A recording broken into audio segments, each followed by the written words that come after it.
तो आज हम फर्स्ट यूनिट पढ़ेंगे सॉफ्टवेयर इंजीनियरिंग का। तो देखते हैं इसकी definition. Software engineering is the process of designing, developing, testing and maintaining software. तो सॉफ्टवेयर इंजीनियरिंग के अंदर असल में काम क्या होता है कि एक ऐसी प्रोसेस है जिसके अंदर हम designing, developing, testing and maintaining phase देखते हैं। किसका? सॉफ्टवेयर का।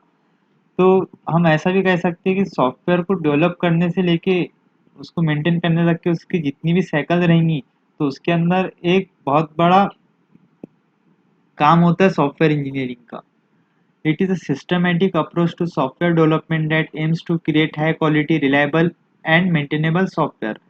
तो इसके फिर सिस्टमैटिक अप्रोच क्या होंगी, इसकी एथिक्स क्या होंगी कि हमें क्या क्रिएट करना है, high quality, reliable and maintainable software जिसे हम मेंटेन भी कर सके, जिसकी क्वालिटी भी अच्छी हो। क्वालिटी अच्छी, हाई क्वालिटी होने से मतलब ये है कि जो हम सॉफ्टवेयर बना रहे हैं तो उस टाइप के और भी सॉफ्टवेयर अब भी एग्जिस्ट करते होंगे। तो हम जो न्यू सॉफ्टवेयर बनाएंगे तो जो एग्जिस्ट सॉफ्टवेयर है तो उससे अच्छा होना चाहिए, न्यू वर्जन हम उसका देने वाले हैं।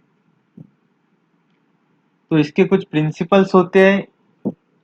जब भी हम सॉफ्टवेयर डेवलप करते हैं तो उसके अंदर कुछ प्रिंसिपल्स होते हैं जो हमें फॉलो करने होते हैं। तो look at the first principle, the reason at all exist.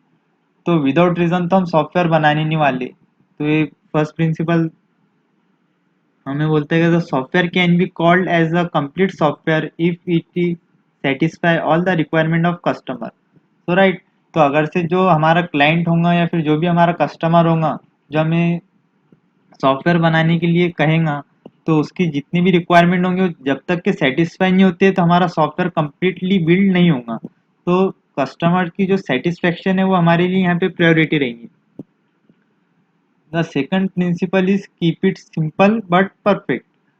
तो हमारा जो भी सॉफ्टवेयर बनेगा वो सिंपल होना चाहिए और साथ ही में परफेक्ट भी होना चाहिए। इसके अंदर हम कोई भी फंक्शन हम मिस नहीं कर सकते। जो भी जस्ट कस्टमर को जितनी रिक्वायरमेंट्स है, कोई रिक्वायरमेंट हम छोड़ नहीं सकते।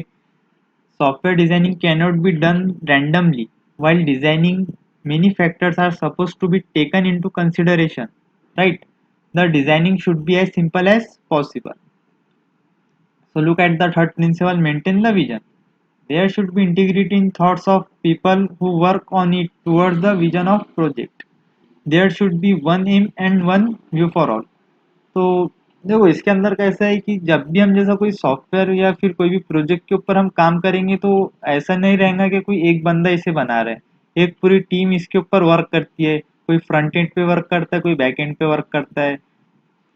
तो इसके अंदर होता क्या है कि अलग अलग हमारे जैसा अलग अलग थॉट्स रहेंगे, अलग अलग वर्क रहेंगे, अलग अलग एक्टिविटी रहेंगी। तो इसके अंदर एक विजन का मेंटेन रहना बहुत ज़रूरी है कि एक उसी विजन के अंदर ये प्रोजेक्ट बिल्ड हो जिस जो लीडर चाहेगा। हर एक टीम के अंदर एक लीडर रहेगा, एक प्रोजेक्ट लीडर रहता है। Okay. So fourth is what you produce other will consume. तो हम जो भी सॉफ्टवेयर बनाने वाले हैं तो कोई ना कोई यूज़ करने वाला है, तो उसके ध्यान में रखते हुए हमें सॉफ्टवेयर बनाना चाहिए। तो ये एक बहुत ही अच्छा इथिक्स भी बोल सकते हैं हम इसको। This principle state about transparency of the software project designing and planning.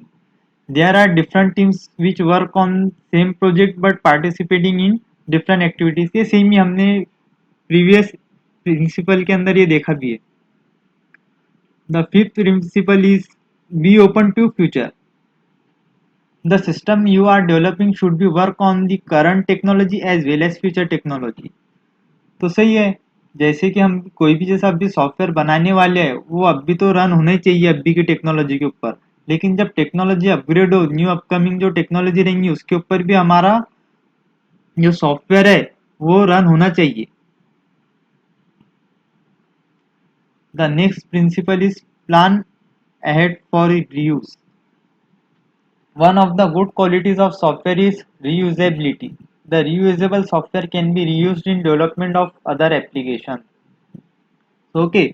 देखो एक बात हमेशा ध्यान में रखो कि जो भी हम सॉफ्टवेयर बनाते हैं वो डायरेक्टली नहीं बनाते। पहले अलग कुछ अलग अलग मॉड्यूल बनाते हैं, उस मॉड्यूल को टेस्ट करते हैं, फिर वो मॉड्यूल को इंटीग्रेट करके एक सॉफ्टवेयर बनता है। तो हो सकता है कि जो हमने एक मॉड्यूल बनाया है तो वो मॉड्यूल किसी दूसरे सॉफ्टवेयर के अंदर भी रन हो। फॉर एग्जांपल अगर से हम लेते हैं छोटा सा जैसा हम कोई कोड लिख रहे हैं जैसा, तो एक कोड के अंदर हमने एक फंक्शन लिखा जैसा ऐड फंक्शन, तो वो ऐड फंक्शन हम हो सकता है कि दूसरे प्रोग्राम के अंदर भी यूज करें, है ना। तो ये एक रियूजेबिलिटी होनी चाहिए हमारे सॉफ्टवेयर के अंदर।